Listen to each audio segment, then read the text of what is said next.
Hello, all of our wonderful visitors here on Whispers of the Dice. It's not Terrador's Trespass, the Shattered Alliance, is it? No, because I don't see anybody else on this call. It's just Jesse and I. Weird.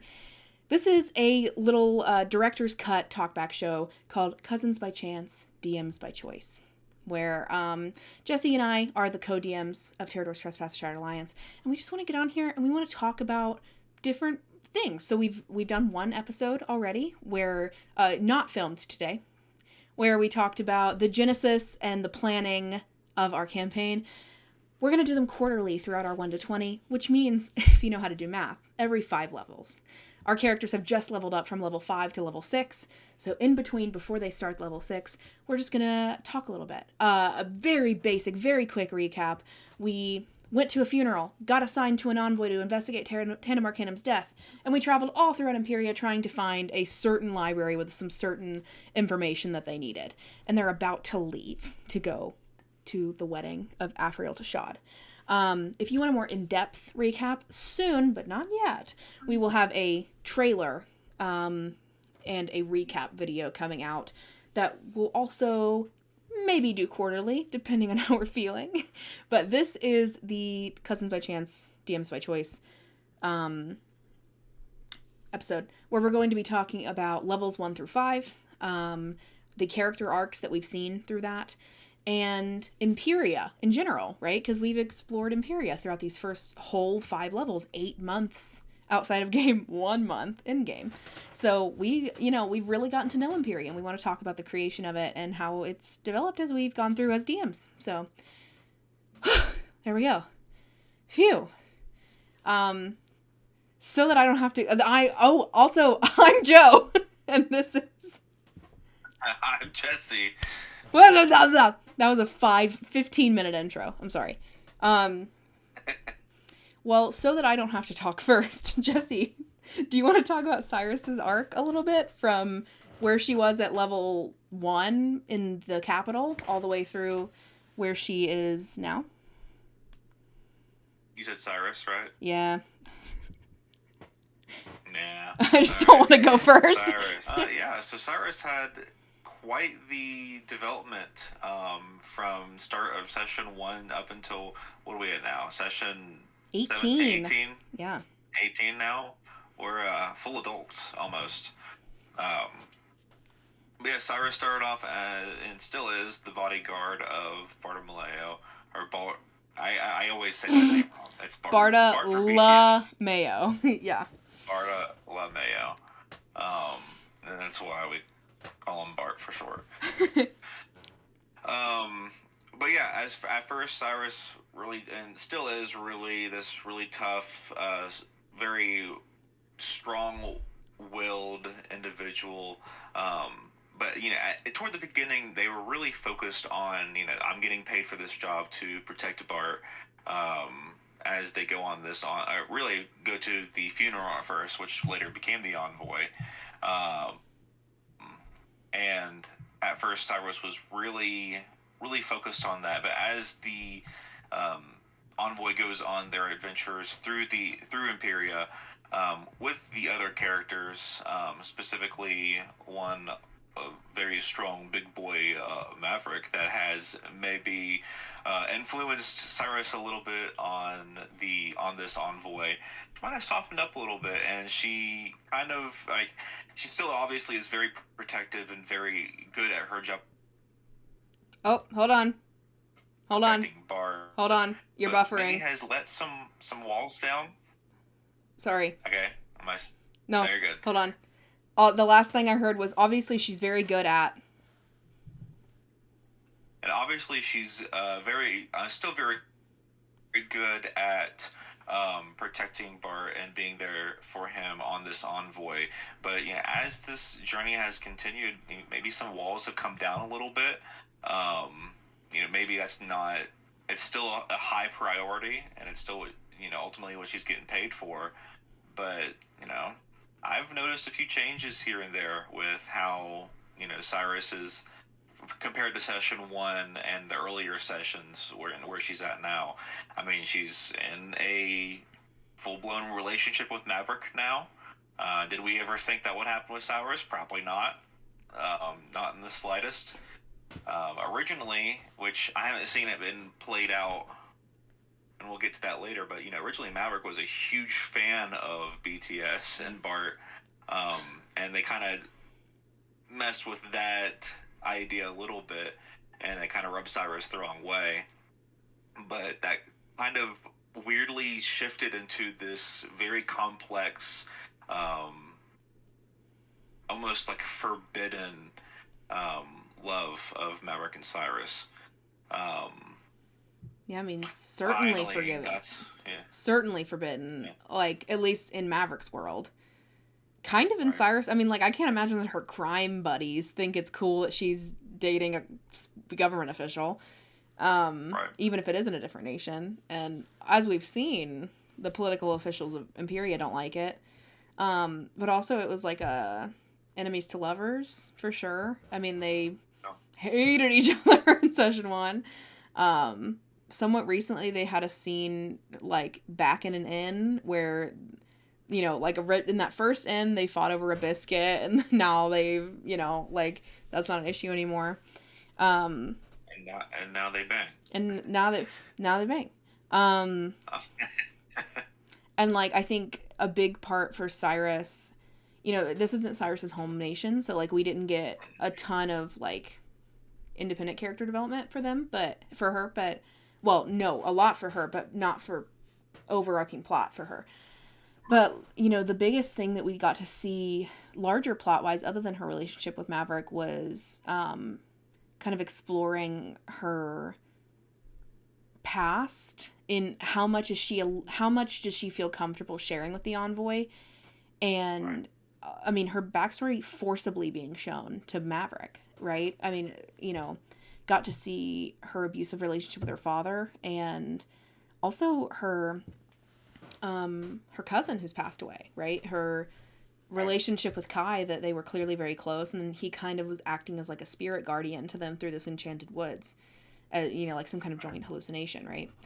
And I think that was the forest was really, and we'll get into this more with Maverick and Cyrus, and we can kind of, we'll have to talk about their relationship certainly and how that looked from a DM perspective, but like in kind of a joint way, I think the enchanted forest was a monumental occasion for both of them. Not just in their right, relationship, in that was the first time that anything had been said out loud, when Maverick admitted to Kai, or that, she laid her head on his lap or anything, like anything like that. But for both of them, that was a huge character turnaround, right? And I'll talk about that with Maverick in a minute, but like for Cyrus, the Enchanted Forest was her past that she never intended on sharing was forcibly shown to Maverick, and so she kind of had to, I mean, her heckles were just immediately raised, right? Because she had kind of been really satisfied in this smug kind of like, huh, you don't know anything about me kind of way. But then she just had to suddenly get very defensive, right? And the only bit of vulnerability that she had shown up to that point was when she had taken the job to kill Maverick. And then when he was comforting her feeling so bad, like, how could I say that I would kill him when and now he's comforting me because I agreed to kill him, right? That was the only that we had gotten from her. And then she kind of was like, huh, business as normal, right?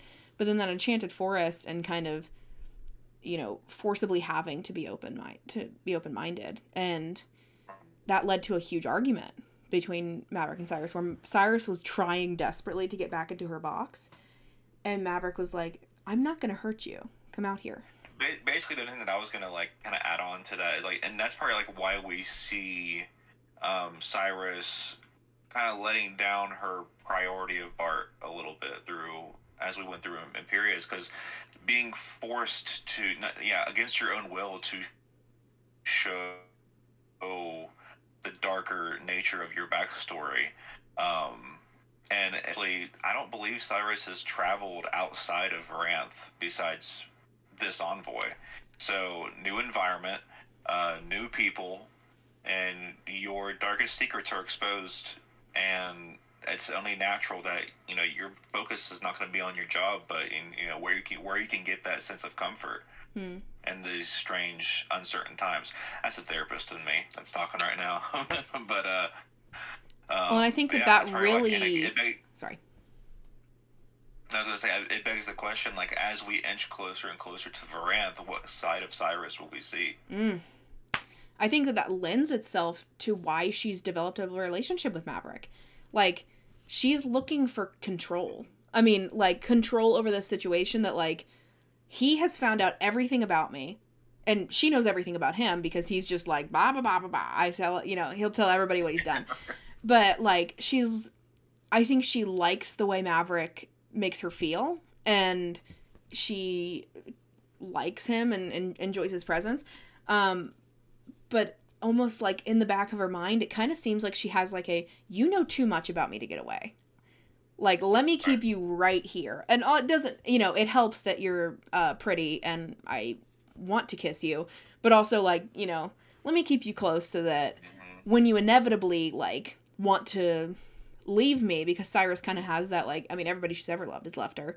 When you inevitably want to leave me, let me just make sure that you're not going to spill anything, right? At the end of the day, Maverick is still a politician. Ain't that the truth? And that leads us into Maverick, right? Oh. Basic plot-wise, Maverick, and we can talk about, like, their relationship in terms of, like, how that was from a DM perspective, too, once, we kind of cover Maverick, but this was a Maverick-centric quarter, because we're in his country, and he's, a politician, and that's kind of what we're following, right? We got a lot of Theo, too, because it's her home and Holy War and whatever, right? But for Maverick, this was an insane thing. We talked about this with Maverick and Theo both started this campaign top of the world, right? I'm a politician. I get whatever ladies and gents I want. I am rich as heck. Theo is top of her class. I'm about to graduate. Like, they're top of the world and they get beat down, right? For Maverick, since we're talking about Maverick, starts this, just normal business, politician stuff. Then he stops by his grandfather's council room, where his grandfather is super offensive in front of his new envoy members.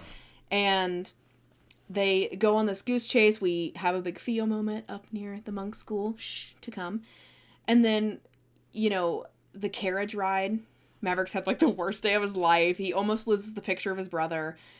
His school as well. I mean, the Monk Academy was his school as well, is also empty, and he feels like he wasn't able to do anything about it. Has that, like, crying moment on the front porch of Theo's house where he's holding the photo of his brother and his friend is comforting him. And, then Joel leaves him. And so it's like, have fun, be a politician on your own. You know how to do this? Do it. And he kind of does, right? I mean, he just we don't see the Maverick that relies on Joel anymore after that point, because Maverick just kind of like, okay, I gotta step up, because the only political people in this envoy are me and Kiana's 2.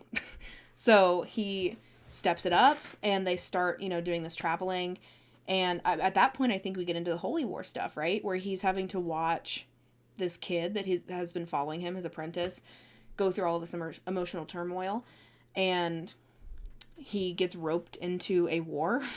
But even, how could I forget, before that, goes to the yearly ball at his family's house, kills his father. He gets into this altercation that's worse than usual and kills his father, which, his brother's death, his accidentally killing his brother, has wrecked him for 10 years at this point. And to have, by this point in the story, we know that Clementine and him have a son together, a secret son together. And to know that Maverick accidentally killed his brother, that was, like, his best friend, and then months later he has a son that he names, kind of in honor of his brother, like, what that does to a person. And then he purposefully kills his father. I mean, I don't know that it was, like, it wasn't premeditated, but it was certainly intentional. He was trying to stop the abuse in that moment, right? We had this, like, to this day, everyone in our party is just like, session 6, ooh, because so much happened in it. And, you know, killing Maverick's dad was not planned. That was completely, we let Carter and Danika go. And they went. And shout out to Carter for being an excellent, horrible man, who, played a horrendous man and made Danika want to kill him.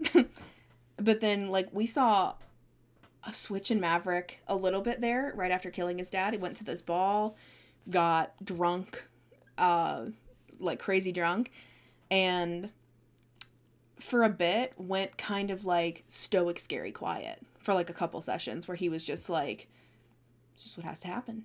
You know, mama, stop crying, get up, right? He didn't love you, get up, right?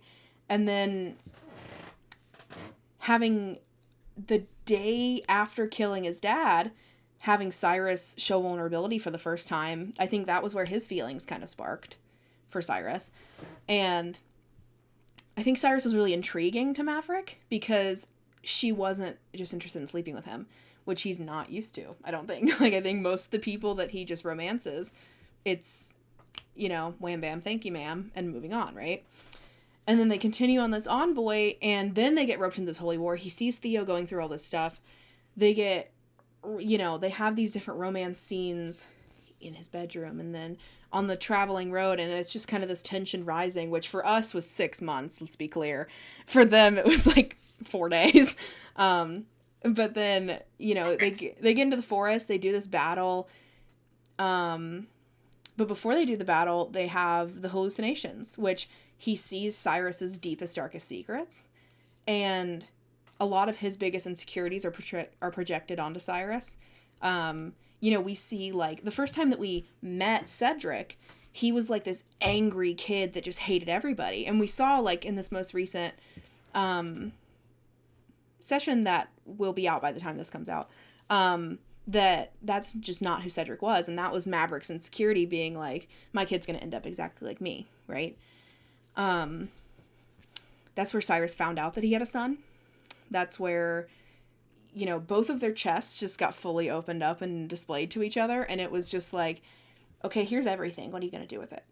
For both of them.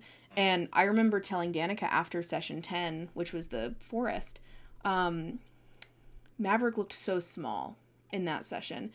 By the end of the session, when he's talking to Kai while Cyrus is sleeping, I mean, Danika's, like, hunched over. They're looking up through their eyelashes at the camera. They, like, just wet eyes. And they just look, like, Maverick just looks ready to cry. That was Maverick's lowest, right? Not killing his dad. But in the forest, when he's kind of realizing his feelings for Cyrus, he admits his feelings to Cyrus, to Kai, and, has this revelation about, like, just so worried about his son and passing on bad genes. And he was just earnestly asking Kai for advice, I remember, which is so unlike him. Maverick was being so just docile and not rageful and looking up, just being like, is it selfish if I want to talk to Cedar? And that was just such a changing point for Maverick too, asking for help, wanting something more emotional.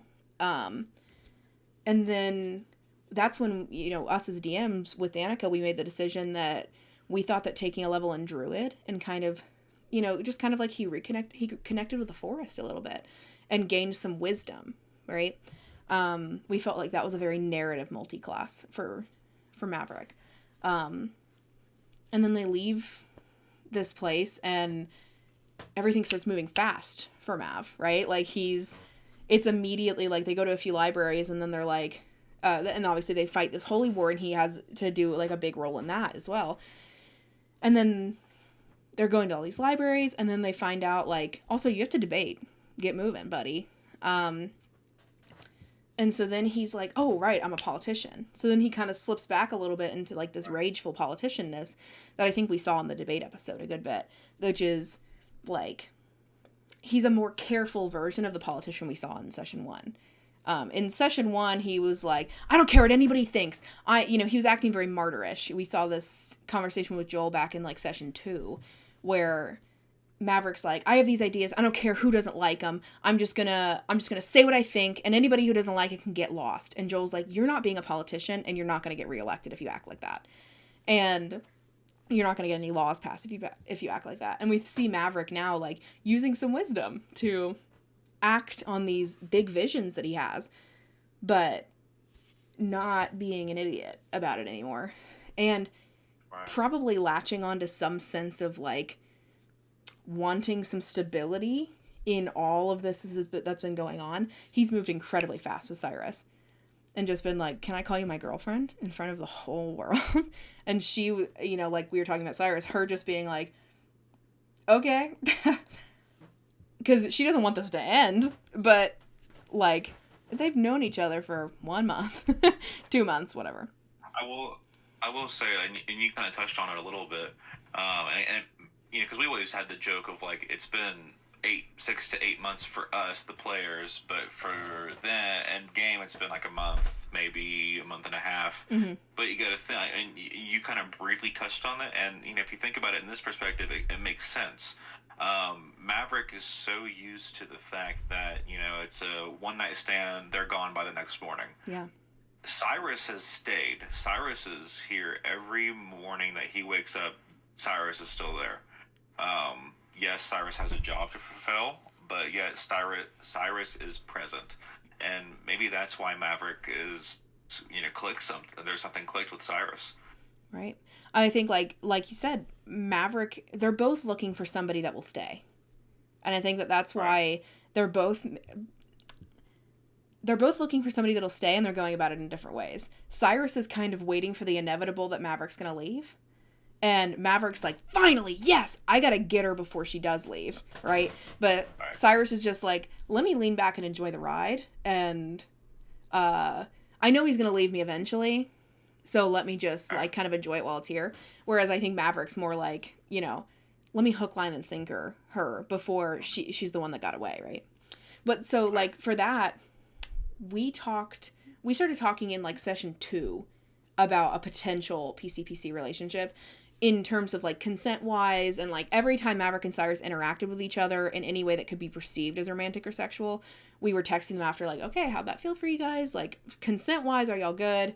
And then, like, plot-wise, like, where do you see this going? Or how are your characters feeling? And we talked about to them separately so that they wouldn't feel pressured to say anything in particular to each other. But, like, I remember, like, session 2, Jesse and I being like, Maverick and Cyrus are either going to fall in love or they're going to have a hateful friends with benefits relationship.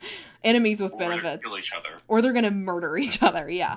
And, yeah, like, we were just checking with them throughout, and, like, Josie and Danika had not met before this campaign. Shout out to Josie and Danika.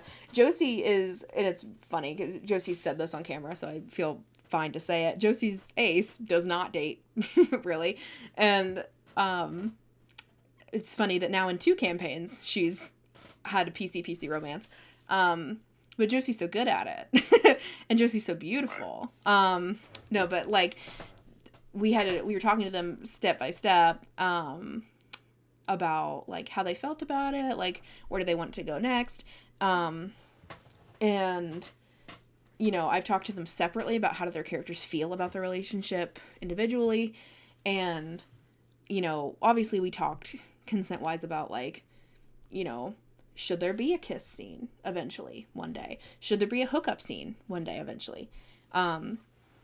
And they kind of decided, like, step by step when felt appropriate. That whole argument that they had, they talked about it beforehand to be like, this is how my character's feeling. Is your character also mad? Because my character's mad. And then just kind of knowing ahead of time, like, we're going to argue so that nobody felt like we were genuinely mad at each other. But, like, it offers a fun thing, I think, because I think that Danika and Josie both fear taking up too much, like, screen time. But I really don't feel like any of the other players don't like it. Like, everyone else is always, when Maverick is like, I'll go find Cyrus, we're like, and, right. Like, we all want to see where it's going, and, especially when it was, like, the high tension, and we're not sure, like, who's going to make the first move thing, everybody really liked it. And, you know, like, we can always tell people to take a step back if we need to. I've had to tell Danika, like, not because they were doing anything wrong, but after session 6, when the whole thing, you know, like, we spent an hour of Danika killing their dad. I remember telling Danika after, I was like, I think Maverick should take a step back for a while. And Danika was like, yes. So, like, you know, a message to our players. Don't feel like you're taking up too much screen time. If you ever cross a line, we'll tell you.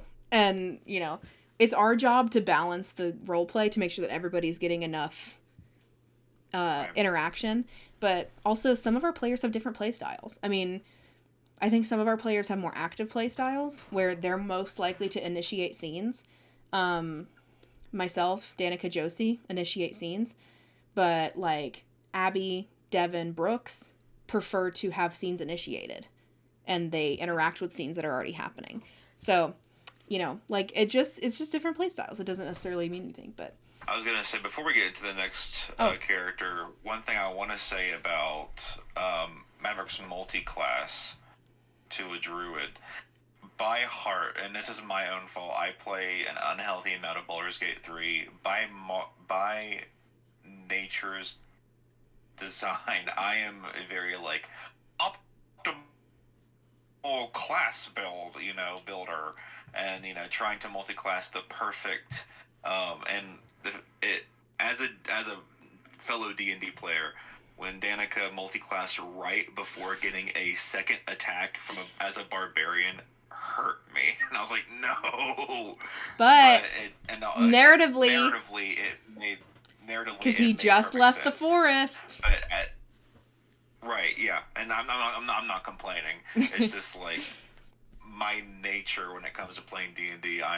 It's a fault of mine. I like to have the optimal builds, but anyway.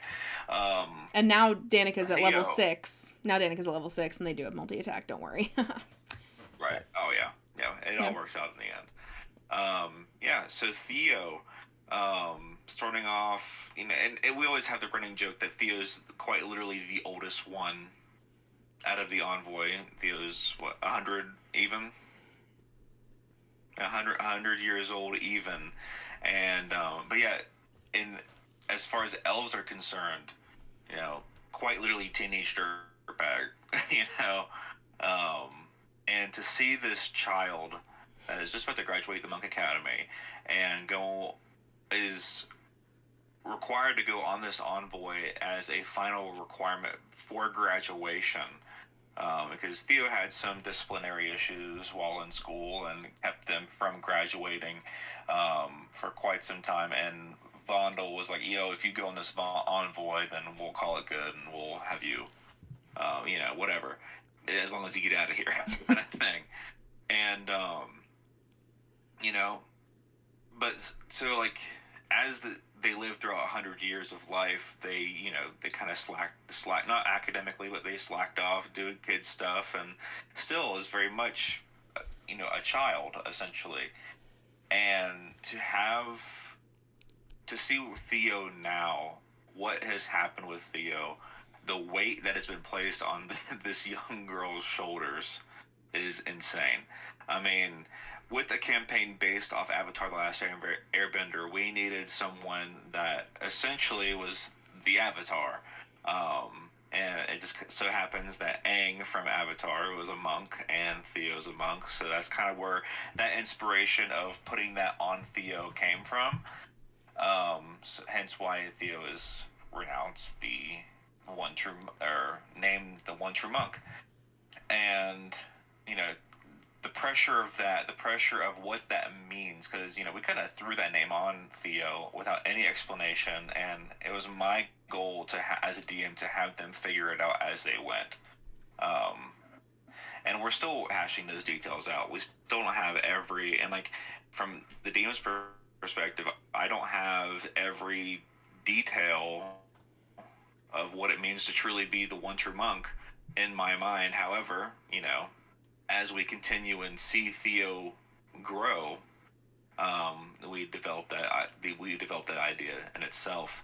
But to have, you know, grow, not only that, but, you know, the family issues with the two moms that are wizards in the family of wizards, and that they're very traditional in that way of life, and to have their daughter go against that and go into a more martial class of monks, I mean, it's going to cause some family issues. So you not only have a prophecy that's being laid on your shoulders, but you have familial issues.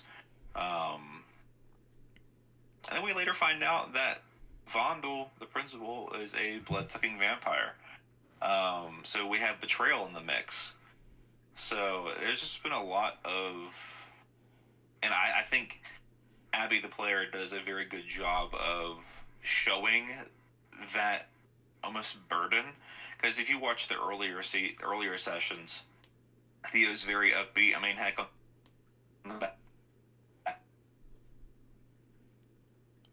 Oh, back. hold on. Sorry. Hold on. Theo is very upbeat. I mean, heck. Yeah. I mean, Theo's very upbeat. I mean, heck, as she was on the back of an eagle, she was doing backflips in the capital city, eating whole chickens before going to a funeral. Like, very childlike. And you look at Theo now, and you see a completely different side. Like, there's been so much like, with the Holy War in general, where basically these paladins and these clerics are fighting for what it truly means to serve the Empyrean. But they're trying to recruit the monks of the Tranquil Lotus, which is the monks that Theo's associated with. And you look at Theo, like I said, you look at Theo now, and you just see a completely different person. Yeah. I think that Abby, like you said, does an excellent job showing the growing up of Theo. A lot of our PCs kind of had that. Like, I would say Maverick and Cyrus, not really in a, like, child to adult kind of way, but all the other four, for sure, have had this, like, child to adult pipeline. Where, like you said, we go from flipping and eating chicken with your hands to facing up to an abusive principal that, I mean, like, Theo had disciplinary issues, but it was nothing that should have prevented her from graduating for so long, right? I mean, this principal was abusive, like the Matilda principal, just keeping her in one place for years and years and years because she wasn't ready. Which now we know why they really kept her in. Right. And, we see, like, from that Theo that we see at the funeral to facing up against this abusive adult who has terrorized Theo for decades and finally finds the bravery, like, to stand up to her and to tell her straight to her face how awful she is, right? And even compare it to, like, she hasn't seen her family in a while. Comparing that to, like, how she encountered with her mom, we see the scene where and all of this would have been fixed if you'd just been a wizard. Theo is similar to, like, how Danika was acting in the scene in the woods. Theo is head down, looking up through her eyelashes, and just, like, so small looking and so, like, she's right. Yeah. Compare that to how she stood up to Vondel, and we see just, like, a dramatic change. Right. And Theo has, like, Theo's the, like, classic reluctant chosen one thing, right? She didn't want to be Monk Jesus, but she is. And that's a exact parallel, and I keep going back to Avatar: The Last Airbender, but it's exact parallel how Aang was in the show. Like, Aang was a 10-year-old who was frozen in time. 100 years had passed, and all the monks were dead, and he was the last one. And the Fire Nation was basically running and controlling the world, and even though he's over 100 years old, technically he's still a 10-year-old with the weight of the whole world on their shoulders. Like, everyone is looking at you to be that example, to be the avatar, to be the one true monk. And that's, once again, that's where the inspiration came. So, Well, and, like, my inspiration for Theo came from Moses. So, so like we see, you know, I almost said Abby. Theo is Moses. Let my people free, and you know, freeing the monks in a quite literal sense. And then as she needs to go, can't enter the Holy Land. She leaves Aaron, Autumn, in charge. Well, she didn't, but Autumn found them and became in charge. But, you know, she passes those duties on and is like, I have to go on and do other things. I can't continue to help you. I can't go into the promised land with you. Not to make this biblical. Here at Whispers of the Dice, we are hard Baptist. And here's, you know, like, here's relinquishing those abilities back. But I think Theo, going forward, is going to, like, I don't know, though. I think despite kind of growing up some and getting more confidence and more agency in her choices and things, I don't think she's become dark and brooding. Like, she still has those childhood whimsical. They just snuck out to go steal dumpster sandwiches. Champagne. In Champagne, yeah. So, like, I think we still see Theo's childlikeness peeking through, which is great. Right. And just because, and like I said, like you said, the last session with the Empyrean encounter should be out by now. And obviously if it's not, then we're not going to post it yet. But anyway, it's going to be out by the time this video comes out. Just because the Holy War is over, and, you know, that's and the monks are starting to rebuild. You know, as we look forward, you know, Theo's story's not done. And same thing with Maverick. Just because we're getting ready to head out of Imperia, their stories are far from over. Yeah, absolutely. 25% done, to be exact. Yeah. Well, so let's move on to Bart then. Bartolomeo, Devon Goodspeed, the woman that you are. You know, we talked in the last episode about how Bart came to be. And I've talked to Devon recently about kind of what Bart's role in the envoy is. And just to be, like, explicit, and I've talked to Devon about this, and I'm sure that all of our fans have noticed, Bart could go several sessions without ever making a choice. And I think that, like, that's purposeful on Devon's behalf, because her playing style and Bart's lifestyle is passive. Bart lets things happen to him. He never would have become a celebrity if he wasn't raised by a band. You know what I'm saying? He never would have, like, played in the streets and sought out fame. It just happened to him because his dads were also famous. And so, you know, Devon prefers to play a comedic relief character, and a character who reacts, engages with scenes that are already happening, and reacts to things that happen to him.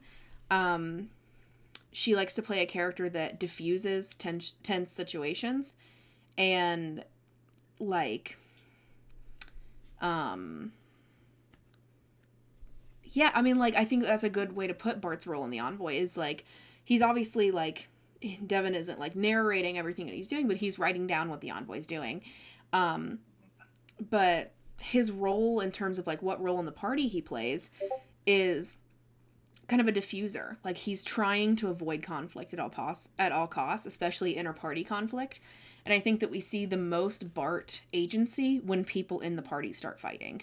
He's most interested in maintaining this group of people. Because, you know, Bart, kind of his only community, being a celebrity, is very isolating. So his only, like, real community has been his father's, which isn't the same thing as having a group of friends. And now that he finally has a group of friends, I think Bart's interests lie in preserving his friendships. And it just kind of so happens that, like, the wider thing that the envoy is doing isn't really of any interest to him. I don't think that he necessarily cares about Tandem Arcanum or finding out what happened to him. But and he doesn't need to, right? He was hired to follow the envoy and write down what they do to show how strong the alliance is. That was it. So I don't think Bart needs to care too much about the A plot. And we've talked to Devon, and she doesn't like. This is how she likes to play. Like, she doesn't feel. She doesn't wish that Bart had more age. Like, she doesn't wish that more of the A plot hinged on Bart. Bart has influence on these minor plots. I mean, he was a big part of getting Maverick and Cyrus together. He has this Gongo thing going on. He has this demon trying to collect 5 souls thing that's going on.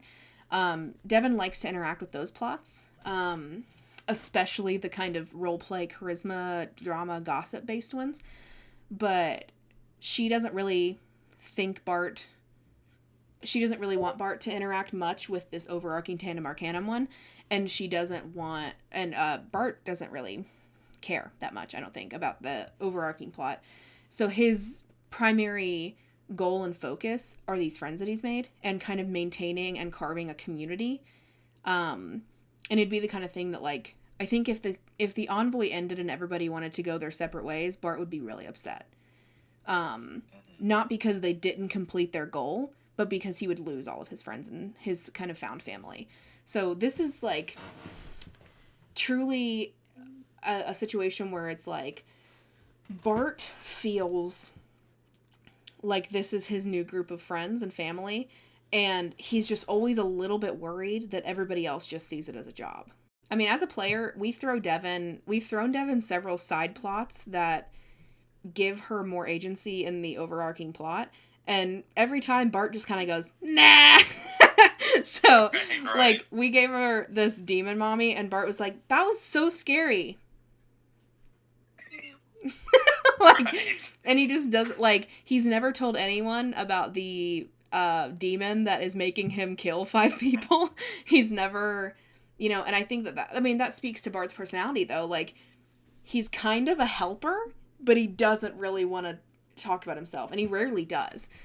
He wants to listen to all the drama. If Maverick wants to rant about Cyrus or, like, talk about his crush on Cyrus, he's all there. He wants to give his advice back, but he doesn't ever return that or talk about, like, hey guys, my dad is sick.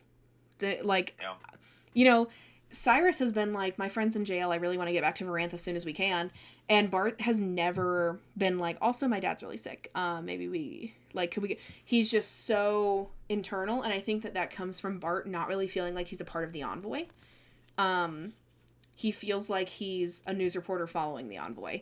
So I think he feels like he's friends with Theo, he's friends with Kiana, he's friends with Maverick, he's friends with Cyrus, he's friends with Loric, but he's not a part of this envoy, so he doesn't get any say in where they go. Which sounds like, if I described that to just somebody who didn't know anything about the campaign, I was like, well, yeah, so we have these 5 characters who are really involved in the main plot, and then we have one character who couldn't care less and sits on the sidelines and just follows whatever the rest of the party does. They'd be like, wow, that person must be having a terrible time. But this is how Devon likes it. And if this is how Devon likes it, I love it. And I want Devon to have fun. And forcing Devon to engage in this A-plot of politics and Tandem Arcanum's death, if that would cause her to have less fun or be confused or, like, brain hurting during sessions, I don't want it. Devon likes to watch movie and insert with jokes and comedic relief and relieve the tension and make everybody be friends. Which, I love you, Devon Goodspeed, if you're watching this. Thanks for being our comedic relief. Thanks for watching movie. Thanks for watching movie. Yeah, but Bart's story is not over, and we have ideas that we're working with Devon on to maybe make not the A plot, but a just as important overarching plot that Bart does have agency and influence on. So, and then when we go to Varanth, that'll be much easier to do, I think, when we're in his home country. Right. So. Loric, the complex cow man. Oh man, so we kind of briefly touched on this in the previous episode about when we talked about the creation of Loric and how Brooks Lewis gave us the, hey, you take care of the backstory, here's my character, here's his little quirks, and here's what makes Loric Loric, but, backstory have fun. And and I definitely have fun with that because I have a lot of lore written out for Loric that I cannot wait to present in future sessions. But when we first see Loric, he's washed up on the shores of Abyssalia, and he's just in this minotaur body, and he's just like completely like what the hell's going on. And he gets basically abducted by the um, Sermon and Kiana, and he's like, "Hey, you're big and strong." Yeah, I remember the name on that one. Yeah. I always forget Sermon's name, like Daddy. Daddy. I always refer to Daddy. But he was like, "Hey, you're big and strong. My daughter really wants to go to this funeral to, not only make a name for herself, but just see the world a little bit, protect her." And of course, that turned into an envoy, where Loric is the primary source of protection for Kiana. And of course, we've had multiple people play Loric as well. Like when, obviously that session, it was session like 7 or 8 ish. Yeah. When 8. When Carter. I want to say in, 8. When Carter had come in, and he, session 6, Loric was looking at some paintings on the wall, and Carter really took that and leaned into it, and now Loric is very artistic. He likes painting and things in that nature, and Brooks has really loved the concept of that for Loric. So not only is like Loric's interesting because basically his backstory is hidden, and right now he has no backstory, and he is building as we go. Like Loric is continually turning into who Loric is as we go. So, the paintings with whenever Carter played it, and then Brooks came back for a few sessions, and now as we are in this season where Brooks is out until December, I believe it is December. We have Megan come in, and we're very thankful for just asking just to once again one of Joe's friends, just clearing their schedules. Like, hey, every other Thursday you want to come play D&D, and it's been awesome to have that fill in for Brooks. And playing Loric, and Megan has taken the, also contributed with the artistic style of Loric, but also contributing to the caring nature by adopting Rock, the direwolf pup, which I think was our plan regardless of before Megan had stepped in, but the way that Megan has portrayed Loric in this season has been phenomenal, and we are very thankful, and especially after the very strong conflict of Sarment and Loric, where Sarment's like, "Hey, if you fuck up again, I'm gonna send out a platoon of Abyssinian soldiers that you led to kill you, essentially, and if you don't screw this up." So now we see Loric as almost like paranoid to leave Kiana's side. And as we see Kiana grow, and we'll get into that a little bit later, Kiana is becoming her own woman. She's wanting to go off and do things, and sometimes she doesn't want Loric to tag along. And, that might cause some more conflict in the future. But the whole story of Loric, and we've got a few glimpses of the patron, Captain Serpentros, Sovereign of the Siren's Call.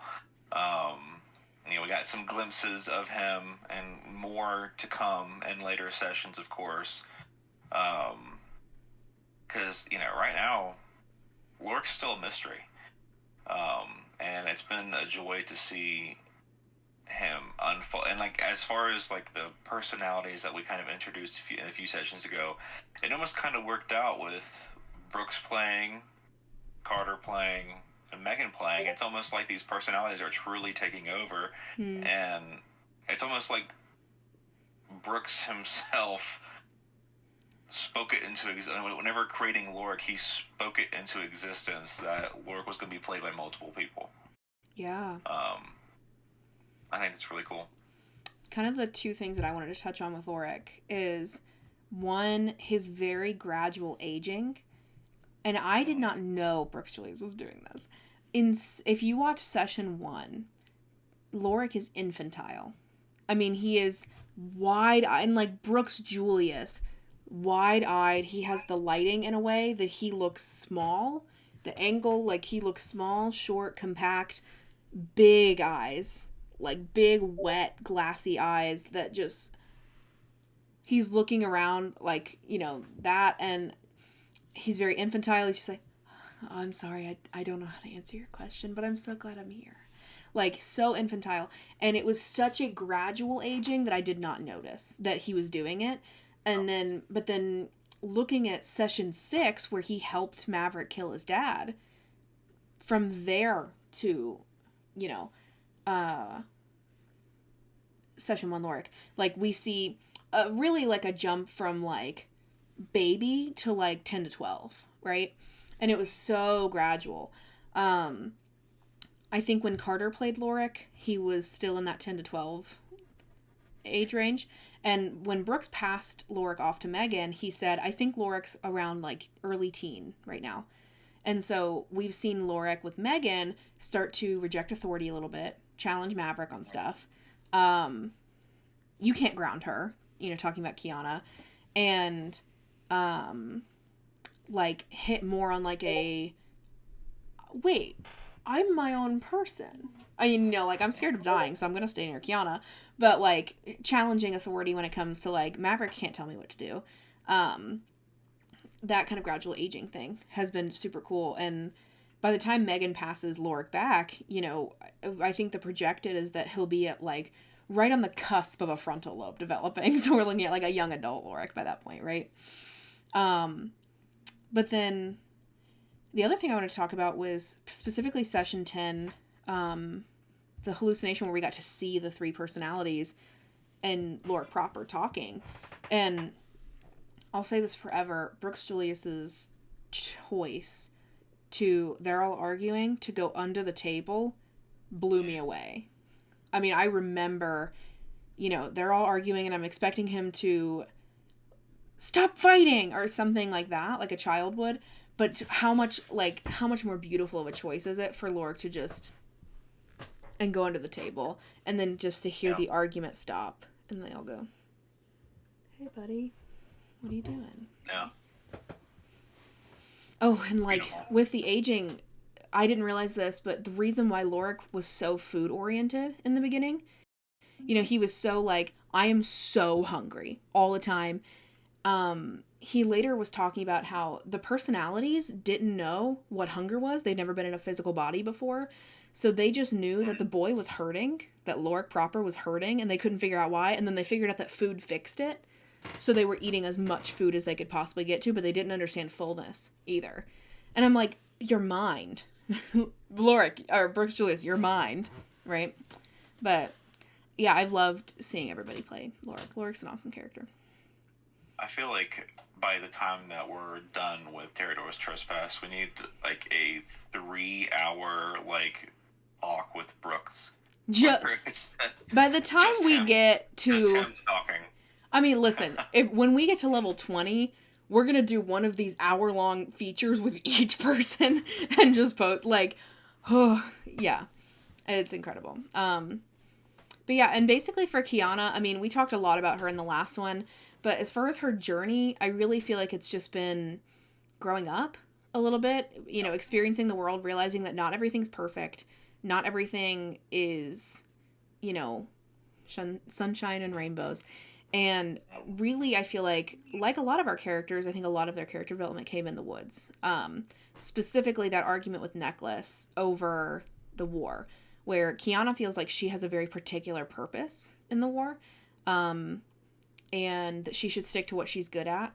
But the Necklace thinks that she should try to be something greater and something more proactive. And so she's kind of fighting back and forth. We had the scene where she broke Necklace and it had to be fixed. And there's a lot of secrets regarding that we really can't go into yet that will come out as the game goes on. But, I mean, that's really been the cusp of Kiana's development, I think, is just her becoming more adult and standing up for herself more. Yeah, for sure. And I really like the idea of Necklace in general was a really fun thing that Joe and I would talk about multiple times, just because, naturally Kiana is quite literally the first spellcaster that I've ever played. I am a martial, barbarian, monk, go bonk, kind of thing. And we kind of use Necklace especially as we get more access to, different kinds of spells at Cleric. Because in the first, it's all about, helping your teammates and healing, all that kind of stuff. And then when you level up, you get access to damaging spells along with more powerful healing spells. And, me and Joe's mind, not conflict, but it's just really, and we kind of used that. And if you pay attention a little bit to some of the episodes, Kiana and Necklace fight over that a lot. Of you're supposed to be a healer. You're not supposed to fight. The cleric's job is to be there as a healer, and so on and so forth. And we kind of just used that as I don't know. I've really enjoyed how we've kind of used that, and ultimately, Kiana is still there for her friends regardless. So we covered all of our 6 character arcs. Super awesome. We have one more session for this forced corridor to come out, where we'll be talking about Imperia and things. This went a little bit longer than we anticipated, so we're going to split it up because we want to make sure it's bite-sized for your little brains. But if you enjoyed this and you're wanting more talkback director's cut episodes, comment. There'll be links to the regular campaign in the description. There's a playlist on our channel if you want to watch them. And thank you so much for watching. Bye!